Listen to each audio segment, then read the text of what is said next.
Hey guys, it's Anna. I'm so excited to be back showing you some other tips and tricks for SAT math. This is one of my favorite problems from the SAT math no calculator section. This is a similar version of the problem. I've omitted some of the pieces, but the gist of it is that it asks you to find P in terms of M, R, and N. So basically it wants you to get P by itself. Before we get started, please go ahead and click the subscribe button to help my videos get out to more students, to help more students. Please like this video if you thought it was helpful at the end. Okay, so here we have a problem that looks really intimidating. There's a couple different answer choices that are going to give you a bunch of different options, but we're going to even do it without the answer choices here. It says to find P in terms of M, R, and N. One of my favorite strategies is to try to answer this question by making a simpler version of the problem. So we see all of this, we're trying to isolate P. We're asking ourselves what's happening to P right now.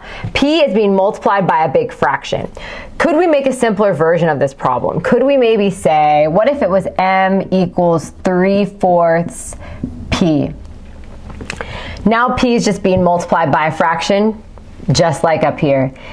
If you saw M equals 3/4 P, would you know how to isolate P? What would you do? So we want to do the opposite. So the opposite of multiplying by 3/4 is multiplying by what? By 4/3 on both sides, right? And then we'd get, these would cancel, these would cancel, these all turn into 1. So P equals 4/3M. So P equals 4/3M. So what happened from the original M equals 3/4 P to P equals 4/3M? What happened? We just multiplied by the reciprocal. So what are we going to do to this problem? Just going to multiply by the reciprocal. This is a question that the SAT expects you to get tripped up on, to spend a lot of time on. This does not have to happen to you. You'd rewrite the problem. You just put the numerator up top. You have 1 plus R/1200 to the N minus 1 over, on the bottom, R/1200.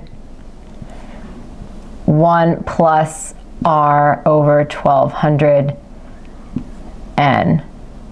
And this would be, we have P equals